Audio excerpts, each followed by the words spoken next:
firm measures to be implemented to eradicate cheating during final school exams amid the spread of new cheating electronic devices among some students.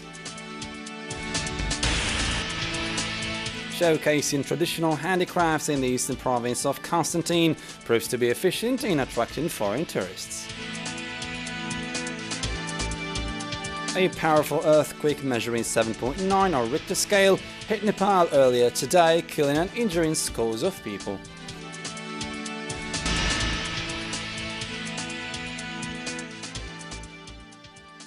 Those were today's top stories. Thanks for joining us live on Dzair News Channel. The Algerian political scene has been characterized lately by a lot of controversy concerning several outstanding topics, mainly the planned constitutional revision, the back and forth between the government and opposition parties, especially Islamic ones, has reached an unprecedented level, highlighting what Algerian political elite lack to achieve a healthy political life. The Algerian political scene is mostly characterized by its ambiguity these days. Lately, stirring up the political life has been reduced to back-and-forth fiery statements between the government and the opposition about the way in which the upcoming constitutional revision should be carried out, and the controversy that characterized the so-called hearing sessions allocated for the suggestions of the political elite last summer. The file of the National Committee, same as the one in Tunisia and more than 40 other countries, will be the main topic of struggle. The main discussion between us and the political system will revolve around the National Committee, which constitutes the first step towards any consensus. Algeria has arguably been way ahead of many other nations in setting up the priorities for political activism and benefiting from other countries' experiences, especially in opening up the political field to all, which brings up inevitable questions as to where the problem lies today and why the Algerian political elite, government or opposition, are so late in acquiring the principles of politics, such as the clarity of vision and the identification of the broad lines of each project before implementing it, which are the main reasons behind the political success of others. Now, with a few weeks to go before the 2015 session of the crucial baccalaureate exam in Algeria, some ill-advised pupils are resorting to purchasing new electronic devices to help them cheat during the upcoming examination, an unfortunate phenomenon that is becoming more pervasive nowadays and which should be checked on all accounts. Perseverance and hard study have long been a motivation for past generations to get through any decisive exams. Alas, nowadays the students' only way to succeed in baccalaureate exams is if it's through cheating, and technology has helped provide the newest, most prominent cheating devices like the 120,000 dinars Chinese Bluetooth. These Bluetooth devices are sold for 6 up to 12 million dinars that help them cheat because it's small and nude-colored. Belfort Market in the capital Algiers became the #1 destination for not only cheating students, but unfortunately for their parents as well, wanting to buy success for their children no matter how it costs. I've had parents come to me before, along with their children from several provinces. The authorities concerned in their turn are facing this travesty as best as they can, instructing surveilling teachers and banning pupils caught cheating for 5 years and 10 years for free candidates. This cheating phenomenon unfortunately remains one of the aspects that made the Algerian school lose its integrity, and countless diplomas lose their credibility in the present times. In economy-related news, Algeria's oil and gas production rose in early 2015 to 200 metric tons of oil, the equivalent of 4 million barrels per day, according to Energy Ministry data issued here in Algiers, thus putting an end to a trend of declining output over the past few years. More on the topic with Mohamed Barzwan. Crude and condensate production rose 4.8% to 61 million metric tons, while gas output increased 3% to 131 billion cubic meters. LPG output was up 14% to 8 million metric tons. Overall oil and gas export last year were 100 million metric tons, or 50% of the production, worth $58.5 billion. The value of Algerian exports was down 8% year-on-year because of the decline in the oil price in the second half. Algeria has said it wants to increase production further this year, with exports are also set to rise. The most recent forecast was for exports to grow to 127 million metric tons in 2015. By 2019, Algeria hopes to produce 225 million metric tons and export 144 million metric tons. Of that production, 141 metric tons would be gas and 84 million metric tons oil. Algeria's general goals are to double gas production and exports and increase oil production by 50% in the coming decades. From 2015 to 2019, Algeria plans to invest $90 billion in its oil and gas sector, including $64 billion in the upstream sector. The Sonatrach acting CEO, Said Zahnoun, said recently the company would not reduce these investments despite the lower oil price on the oil market. It is Algeria's ambition to continue to grow production through increased exploration activity. However, the country has conceded that the results of the latest bid round, its fourth, could have been better. Only 4 blocks were ordered out of 31 on offer. Algeria is expected to launch a 5th bid round in the next few months, which is expected to include some of the blocks not awarded in the previous round. Sonatrach alone has made the majority of recent hydrocarbon discoveries. To another matter now.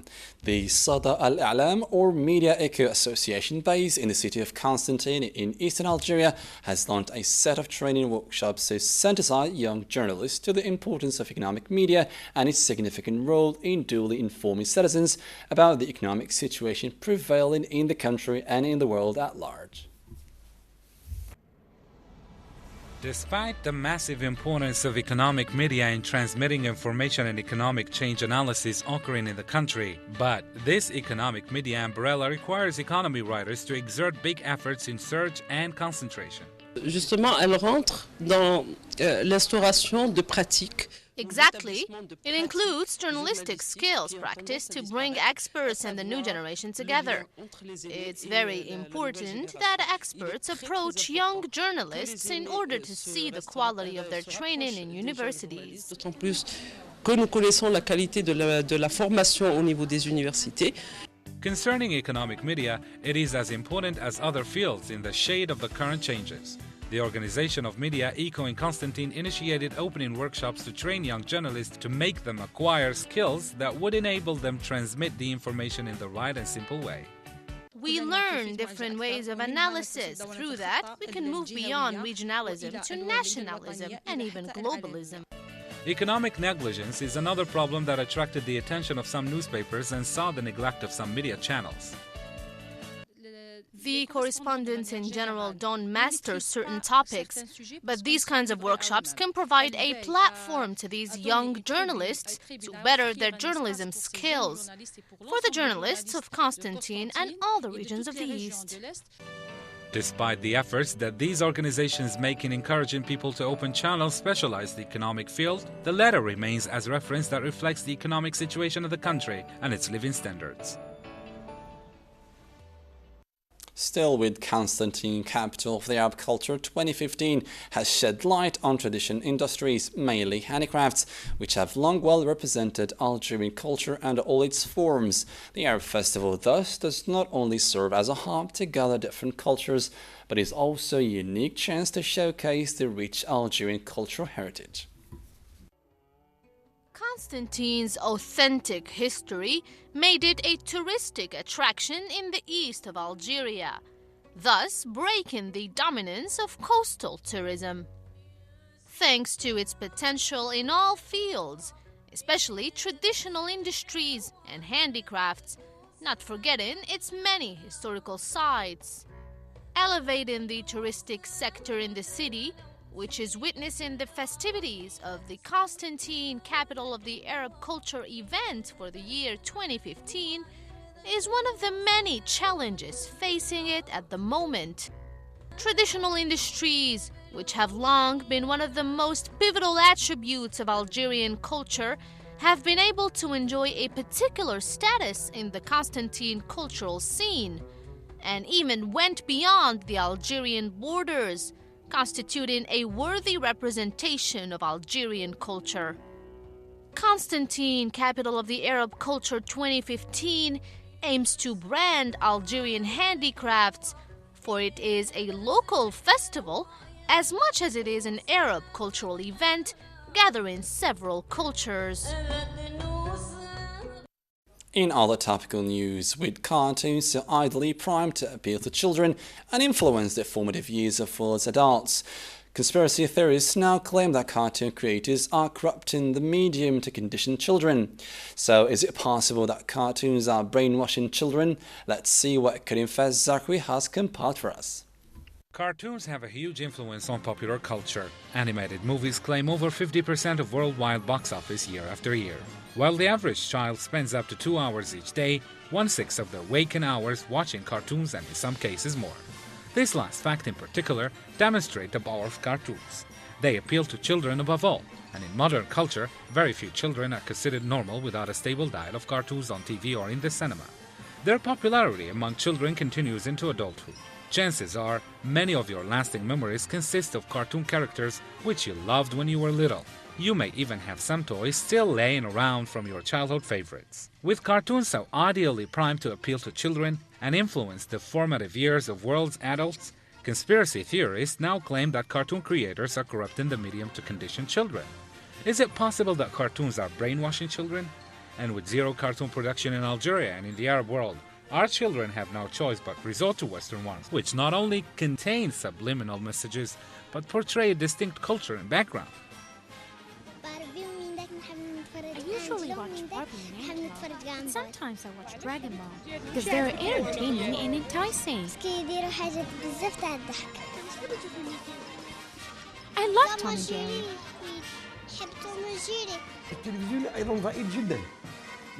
Producing cartoons in our country seems to be slowing, decreasing, whereas our kids have access to other channels. They can switch from one channel to another. You cannot control them.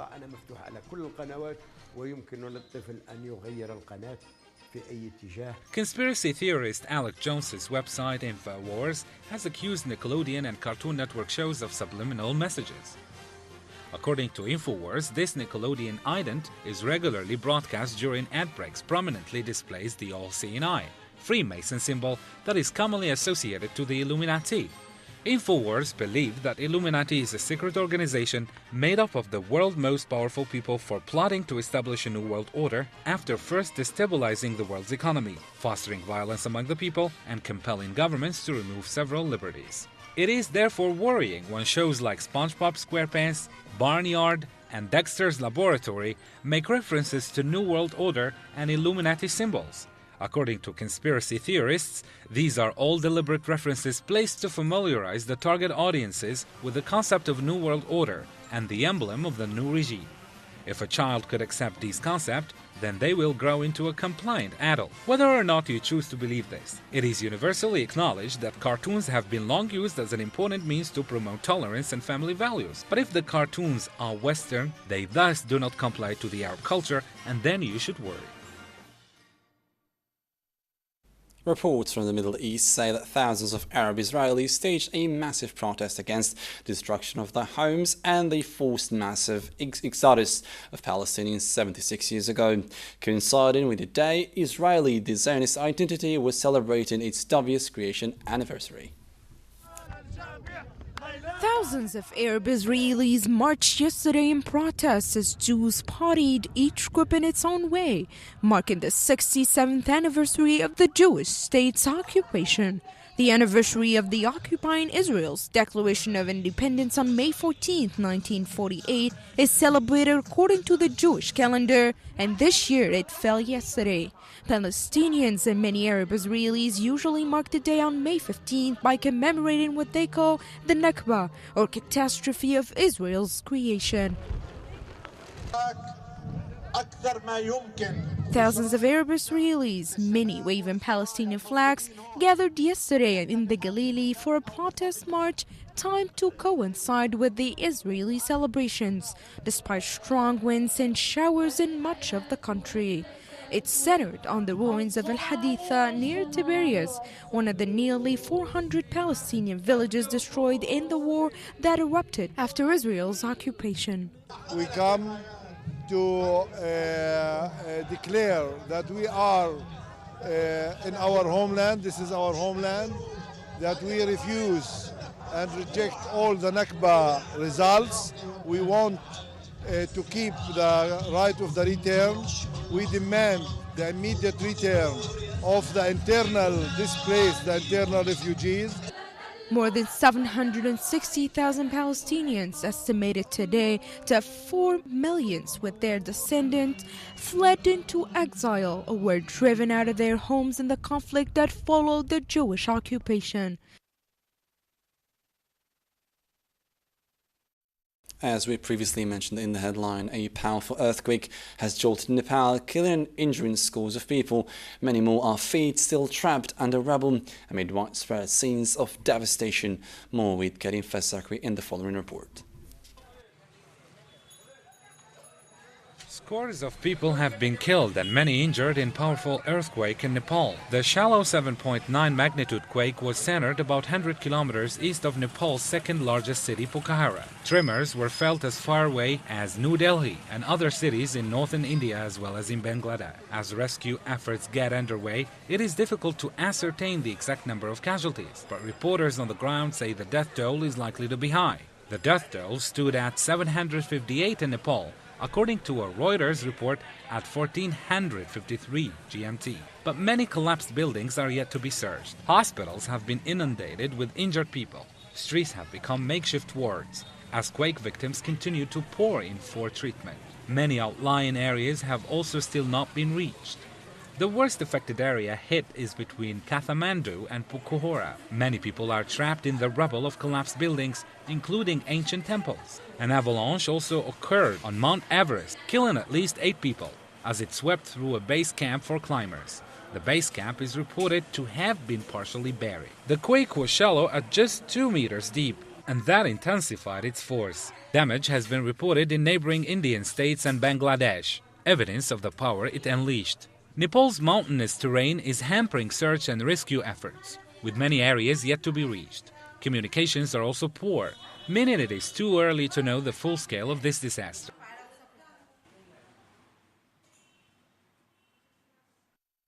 In an amazing medical feat, a baby born almost completely deaf is given special hearing aids that allow him to hear his mother for the first time. Elijah Cook from Minneapolis in the United States was born profoundly deaf in his left ear and only able to hear 75 decibels in his right ear. Hintzman Ross tells us the full story. Imagine going 9 weeks without being able to hear a single thing. It'd be pretty scary, right? Now imagine if those 9 weeks were the first of your life and that was all you'd ever known. That's exactly what 9-week-old Elijah Cook experienced after being born severely deaf. According to his mother, Ava Cook, the baby boy is profoundly deaf in his left ear and able to hear only 75 decibels in his right ear. After doctors diagnosed Elijah with severe, profound sensorineural hearing loss, they offered up a solution that would allow him to hear clearly as he grew up. Tiny hearing aids that he could wear even at just 9 weeks old. A touching video shows the aids in action as Elijah hears his mom and himself for the very first time. As Ava holds him and speaks gently to him, the baby breaks into the most adorable little smiles. Hi, buddy.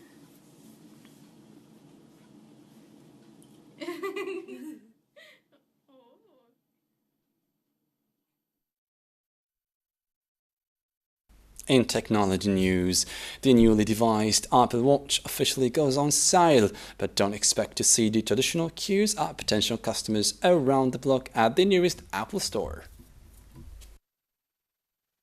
The Apple Watch, which went up for pre-orders on April 10, became available for purchase globally on Friday. Unlike that of other Apple products, the debut turned out to be a low-key affair, at least in Japan.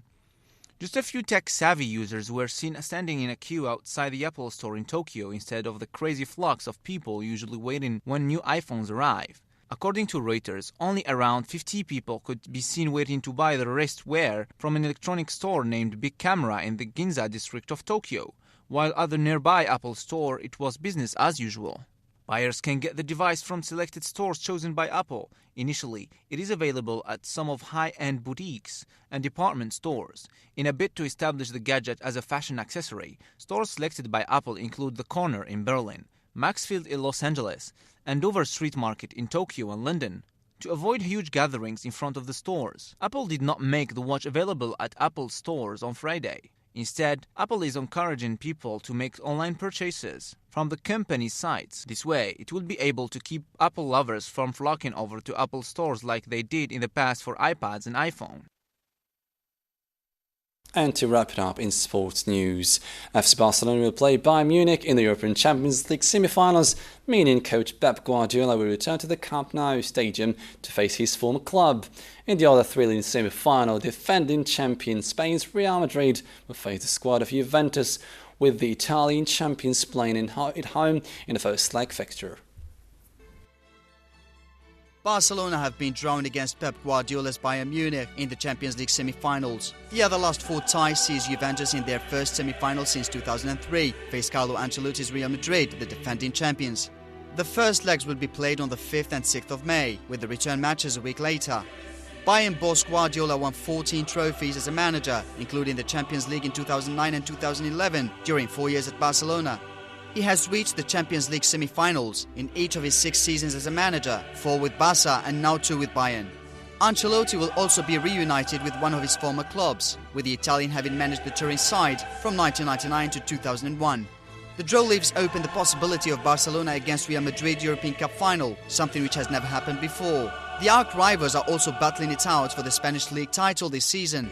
Real Madrid reached the last 4 by beating city rivals Atletico in a repeat of last season's final, thanks to Chicharito's late goal. Bayern Munich thrashed Porto 6-1 at home to overturn the first leg deficit and progress 7-4 on aggregate. Things were more straightforward for Barcelona, who beat Paris Saint-Germain 5-1 overall, and Juventus, who beat Monaco 1-0 over 2 legs. This season's final will be played at Berlin's Olympic Stadium on Saturday the 6th of June. With football news, we end our news of today. Thank you for joining us live.